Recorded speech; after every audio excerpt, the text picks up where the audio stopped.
Chiara Amirante, chapitre 16. Les missions à l'étranger.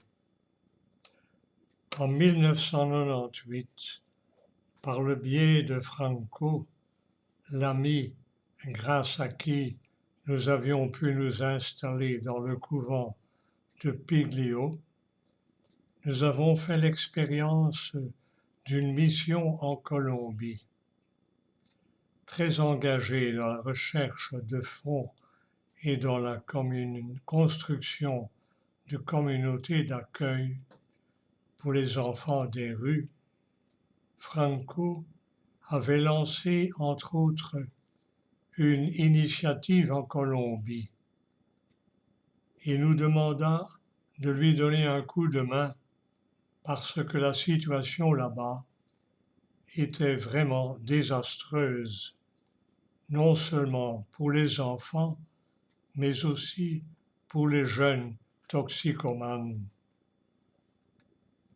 Quand nous arrivâmes sur place, un terrain au milieu de maisons en terre, où nous devions construire une structure pour héberger 80 enfants, nous eûmes l'impression de nous retrouver au Far West.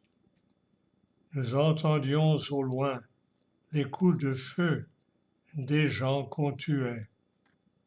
Nous aussi, dès les premiers jours, nous nous sommes retrouvés sur le chantier face à des truands, fusils pointés sur nous, qui voulaient nous voler nos outils. Nous nous sommes tout de suite mis au travail pour la construction avec des jeunes de là-bas, tous rémunérés, et avec nos volontaires. Nous avons aussi eu l'idée ingénieuse de participer à une rencontre d'évangélisation sur la place, ce qui en Colombie n'était franchement pas la chose la plus prudente. Cet événement avait été organisé par le renouveau charismatique qui nous avait demandé un témoignage sur l'expérience de Nuovo Horizonti et sur ce que nous étions venus faire là.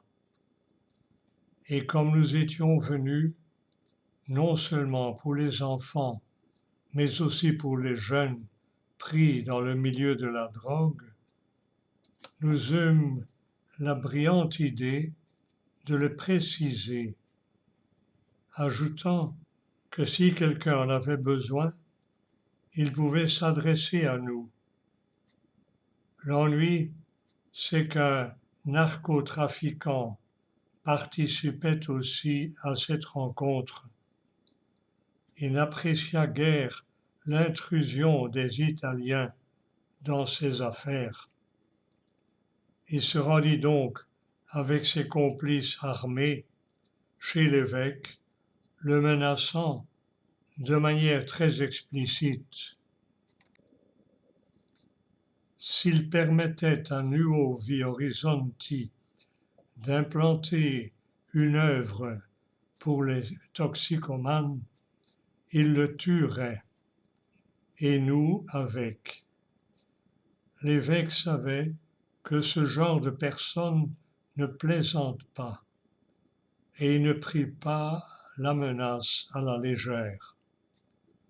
Entre-temps, les habitants du barrio s'étaient tellement pris d'affection pour nous qu'ayant eu vent des menaces des narcotrafiquants, ils étaient allés eux aussi chez l'évêque pour le défier s'il éloignait Nuovo Horizonti. On aurait dit un film de Toto, avec l'évêque pris entre deux feux, chacun des camps bien déterminé à lui faire payer sa décision, quelle qu'elle fût. L'évêque estima à juste titre que la principale menace était celle des narcotrafiquants. Il prit donc en conscience la décision de nous laisser poursuivre la construction de l'œuvre pour les enfants, à laquelle Nuovi Horizonti pouvait par la suite continuer de collaborer, notamment par les adoptions à distance. En revanche, il mit en veilleuse la communauté de réhabilitation pour les jeunes toxicomanes, car il ne se sentait pas de prendre la responsabilité de mettre notre vie en danger. Pour ma part, c'était la première fois que je côtoyais l'extrême pauvreté, non seulement spirituelle, mais aussi matérielle. Quelques minutes avec ces enfants, affamés de nourriture et d'affection, suffirent à me briser le cœur. Rien qu'en leur offrant quelques caresses et quelques sourires, je les ai vus s'attrouper autour de moi, se disputant pour un baiser ou pour me tenir les mains, et j'ai découvert leur immense soif d'amour. Pour la première fois, j'ai pris conscience de l'enfer inimaginable subi par les enfants de la rue.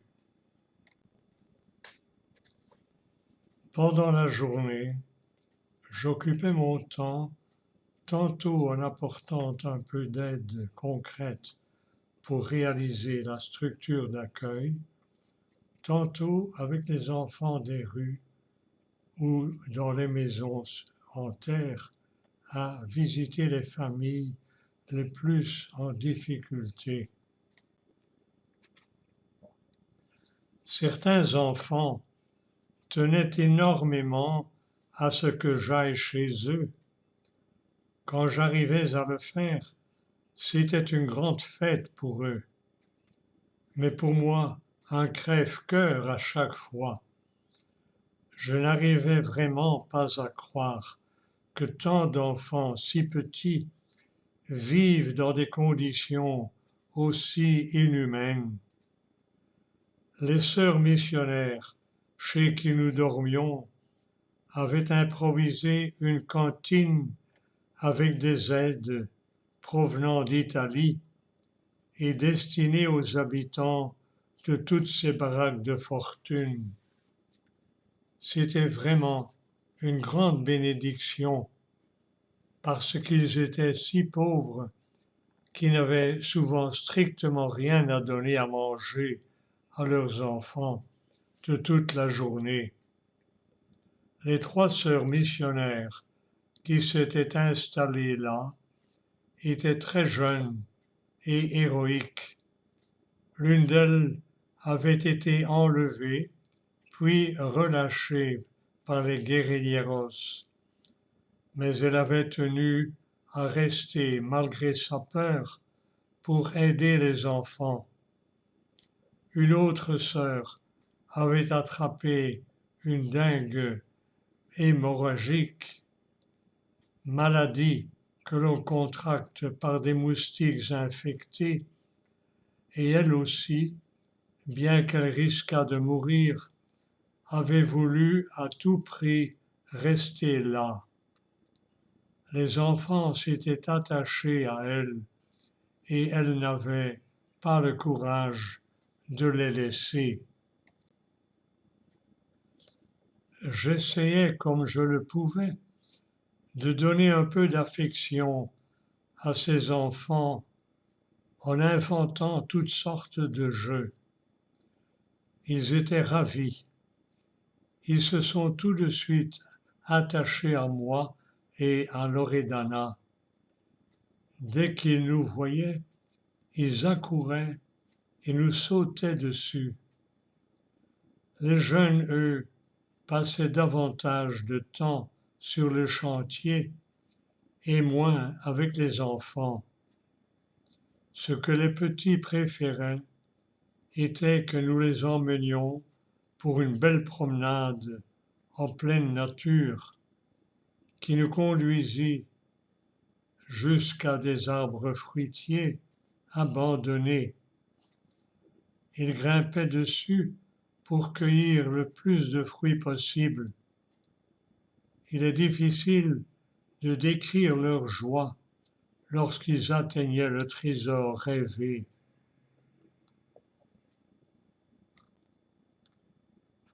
J'étais arrivé en Colombie déjà très éprouvé dans ma santé. Depuis longtemps, j'avais souvent de mauvaises fièvres, sans explication. Je pense que les rythmes intenses vécus là-bas, ainsi que le contact des nombreux habitants de cahutes à l'hygiène sommaire, n'ont rien arrangé. Au bout de 2 semaines, j'ai commencé à avoir une très forte fièvre que rien ne faisait céder. Après quelques jours, Franco a donc insisté pour que j'avance mon retour en Italie pour me faire soigner. Vu mes conditions de santé déjà précaires, il n'était pas question de m'adresser aux hôpitaux locaux. Le voyage de retour fut toute une aventure. J'avais plus de 40 de fièvre. Je transpirais et me sentais mal. Du coup, Teresa, qui était partie avec moi, avait demandé à l'hôtesse si elle avait un médicament pour faire baisser ma fièvre. Le vol faisait escale à Caracas et quand nous nous sommes arrêtés, j'ai vu monter 2 hommes dans un accoutrement étrange qui ressemblait à des plongeurs. J'ai pensé que je délirais, mais je me suis aperçu qu'ils étaient justement venus pour me prendre et m'emmener à l'infirmerie de l'aéroport. Ils voulaient à tout prix me faire mettre en observation à l'hôpital local, convaincus que j'avais une maladie tropicale et donc contagieuse. Mais à l'infirmerie, quand j'ai vu qu'on me mettait dans la bouche un thermomètre posé sur un meuble sale et qu'on voulait me faire une piqûre sans avoir auparavant stérilisé l'aiguille, les seringues dataient d'une autre époque, j'ai essayé de les convaincre que j'avais déjà eu ce type de fièvre en Italie et que les médecins avaient déjà vérifié le risque de contagion puisque je vivais en communauté. Je leur ai aussi fait observer que j'avais des plaques rouges dans la gorge qui pouvaient tout à fait justifier ma fièvre élevée. Pendant ce temps, Teresa s'était postée à l'entrée de l'avion, menaçant de ne pas le laisser partir si l'on ne me relâchait pas. Et c'est ainsi que je réussis de justesse à rentrer en Italie. Les examens ultérieurs ont confirmé qu'il ne s'agissait pas d'une maladie tropicale, mais la fièvre s'est maintenue autour de 40 degrés pendant environ 2 mois, malgré la prise d'antibiotiques et de pénicilline. Puis elle s'est stabilisée à environ 37 degrés le matin et 38 le soir, pendant plus d'1 an. sans que les médecins ne parviennent à en expliquer la cause. En 1999, une autre demande nous est parvenue d'un ami prêtre pour monter un projet au Brésil, à Quixada, dans le nord-est, où sa communauté disposait d'un vaste terrain. Depuis notre voyage en Colombie, ce cri des enfants des rues résonnait sans relâche dans mon cœur. C'est pourquoi, bien que nous n'ayons que peu de forces disponibles, je ne me sentais pas de répondre par la négative, et j'ai dit, allons voir et essayons de faire venir quelqu'un du Brésil pour se former chez nous. Ainsi, nous le renverrons avec la formation nécessaire pour ouvrir un centre d'accueil. En réalité, quelques jours avant, dans la prière, je me sentis fortement poussé à répondre aux cris des enfants des rues.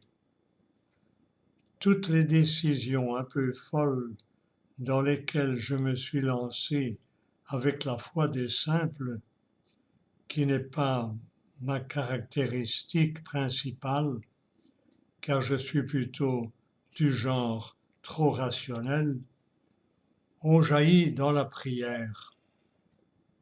Évidemment, avant de m'embarquer dans quelque aventure que ce soit, j'ai toujours demandé à notre évêque la confirmation du discernement ecclésial. Je suis impressionné de constater combien l'action visible de la Providence a toujours correspondu, en un temps très bref, aux différentes inspirations perçues dans la prière, même si elles semblaient irréalisables. Dès que dans la foi, je me suis jeté à l'eau, les yeux fermés. En effet, à chaque fois, la Providence fournit, par les voies les plus impensables, les moyens nécessaires pour mettre l'œuvre sur pied. Arrivé à Quixada, je fus encore une fois bouleversé en voyant ces enfants dévorés par la gale, couverts de plaies horribles, sous-alimentés et privés de toute instruction. Je me demandais comment il était possible de vivre dans une telle situation et surtout de s'abaisser au plus infâme des esclavages, la prostitution des mineurs, pour pouvoir donner à manger à ses enfants ou à ses petits frères et sœurs qui, sinon, mourraient de faim. Le cri qui jaillissait de leur cœur en attente était pour moi la voix même de Jésus.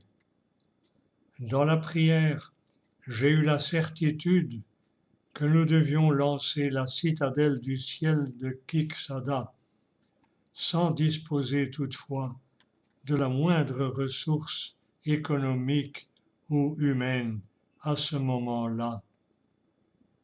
Énième folie, mais je savais que c'était l'œuvre du Dieu de tous les possibles. L'idée initiale de former un Brésilien en Italie pour leur permettre ensuite d'ouvrir une communauté ne s'est avérée praticable que pour un seul jeune. Pour rentrer en Italie, je suis allé prendre l'avion à Fortaleza et j'ai eu ainsi l'occasion de revoir frère Hans, le fondateur de la Fazenda da Esperança, une communauté extraordinaire de réhabilitation, surtout pour toxicomanes. Quelques années plus tôt, de passage à Rocco di Papa pour un congrès international, il était venu me rencontrer à Trigoria et nous avions eu la joie de partager nos expériences avec les jeunes de la rue. Il y avait avec frère Hans le père Renato Chiera, fondateur de la Casa do Menor, lui aussi lié au mouvement des Focolari. Tous deux avaient lu le livre Nuovi Horizonti, dans lequel je raconte mon rêve de créer de nombreuses citadelles du ciel. Tout enthousiaste, j'ai commencé à décrire le projet d'une citadelle du ciel à Quixada, et le père Renato m'a dit avec le plus grand naturel, « Tu sais, on a donné au frère Hans 100 hectares de terrain, ici, à Fortaleza, et nous sommes en train de réfléchir à ce que nous pouvons en faire. Peut-être avec la participation de différentes communautés. » Lui, il pense à un centre d'accueil pour les jeunes en détresse, impliquant plusieurs communautés qui travailleraient en communion, chacune selon son charisme propre. Pourquoi ne pas imaginer une citadelle du ciel ici aussi, avec différentes communautés et associations? Ce serait très beau. Nuovi Horizonti doit absolument en faire partie. Inutile de le dire, il était évident que nous étions guidés par un metteur en scène. Il ne nous reste plus qu'à répondre avec une disponibilité totale.